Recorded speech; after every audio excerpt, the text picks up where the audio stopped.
Praise the Lord. விசேஷமாக இந்த நாளில் தேவனுடைய ரேமவுடைய வார்த்தை இது, தேவனுடைய விசேஷமான அந்த வார்த்தை. ஏன் அப்படி சொல்கிறேன், 2 டைம் சொல்கிறேன்னா, நம்ம நிறைய நேரங்களில் உபத்திரப்படும் போது பாடுபடும் போது ஏன் நமக்கு தெரியாது இல்லைங்களா? இந்த வசனத்தை தியானிச்சா நமக்கு தெரிஞ்சிடும். சரிங்களா?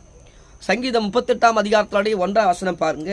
கர்த்தாவே, உம்முடைய கோபத்தில் என்னை கடிந்து கொள்ளாதையும் உம்முடைய உக்கிரத்தினாலே என்னை தண்டியாதீங்க. தாவீது சொல்கிற வார்த்தை ஏங்க, ஆண்டோட இரியத்துக்கு ஏற்றவன் சொல்லி கர்த்தர் சொன்ன வார்த்தை தாவீது மேலே இருக்குது.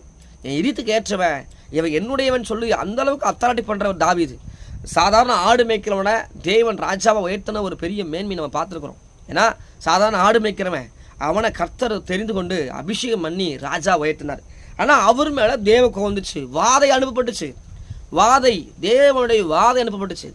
இப்போது நினிவே காரியங்களை பார்த்துருக்குறோம். அப்புறம் சோதோம் கொமோரை பார்த்துருக்குறோம். தேவ கோபம் வாதையினாலே தேசத்தை அழிச்சதும் பார்த்துருக்கோம். அக்னினாலே தேசத்தை அழிச்சது பார்த்து சோதோமை தேவன் அழித்தார் தேவனோட வாதையினாலே. ஆனால் இஸ்ரவேல் ஜனங்களுக்கு கூட ஒரு சில நேரங்களில் வாதையை தேவன் அனுப்பினார். அதே போல் இந்த தாவீது மேலே தேவன் வாதை அனுப்புகிறார்.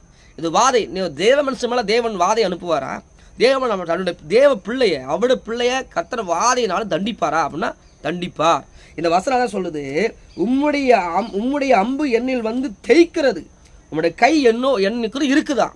தாவீதுடைய மேலே தேவனுடைய அம்பு பாய்தான். அம்பு இருக்கு இல்லைங்களா, அம்பு தேய்க்குதான். அப்போ என்னன்னா, ஒரு வில்லு வேட்டையாடுற போல ஆண்டவரே என்னறாரு, அம்பை விடுறாரு, அவரோட கை அதில் இருக்குதுன்னு சொல்லி தாவீது சொல்கிறார். அதுக்கப்புறம் உம்முடைய கோபத்தின் மாமிசத்தில் ஆரோக்கியம் இல்லை. அவரோட கோபத்தினால மாம்சத்தில் என்ன இல்லைங்க, ஆரோக்கியம் இல்லை. அநேக நேரங்களில் தேவனால் வருகிற உபத்திரங்கள், தேவனால் வருகிற கோபங்கள், தேவனால் வருகிற வியாதிகள் மாம்சத்தில் அநேக நேரங்களில் நமக்கு ஆரோக்கியம் இல்லை. தேவ ஜனமே, தேவ பிள்ளைகளை சொல்லுகிற அநேகத்தை சொல்லுவாங்க, எனக்கு ரொம்ப முதுகு வலி பிரதர், எலும்பு பிரச்சனை பிரதர், கழுத்து பிரச்சனை பிரதர், கால் பிரச்சனைம்பாங்க. அப்போ மாம்சத்தில் ஆரோக்கியம் இல்லை. தேவன் கோபத்தினாலே அநேக நேரங்களில் நமக்கு ஆரோக்கியம் இல்லை. அடிக்கடி வியாதி வருதா? ஒன்று நீங்கள் போய் பிசாசம் தந்திரமாக நீங்கள் பார்க்குறீங்க, ஒன்று கட்டாக இருக்குமோ, எவனா பிளிஷன் பண்ணியிருப்பானா, நமக்கு ஒரு பண்ணியிருப்பானா நம்ம யோசிப்போம் இல்லைங்களா? இன்னொன்று நீங்கள் யோசித்தாகணும், தேவ கோபம் நம்ம மேலே இருக்கா, நம்ம இன்னொன்று கொஞ்சம் யோசித்து பார்க்கணும். ஏன்னா தாவீது இவ்வளோ இரியத்துக்கு ஏற்றவனாக இருந்தும் தேவ கோபம் இவ்வளோ பயங்கரமாக அவன் மேலே வந்திருக்குங்கிறது வாசிக்கும் போது அது பயங்கரமாக இருக்குது.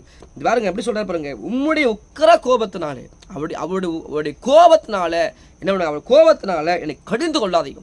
தேவன் தன் கோபத்தினால கடிந்து கொள்றாரு. அதனால மாம்சத்தில் என்ன இல்லைங்க, ஆரோக்கியம் இல்லை. 3ஆம் வசனம் பாருங்க, உம்முடைய கோபத்தினால என் மாம்சம் ஆரோக்கியம் இல்லை, என் பாவத்தினாலே எலும்புகளை சபிக்கம் இல்லை. ஒரு மனுஷனுடைய பாவம் வந்துச்சுன்னா இந்த எலும்புகளுக்குள்ள சபிக்கம் இருக்காது.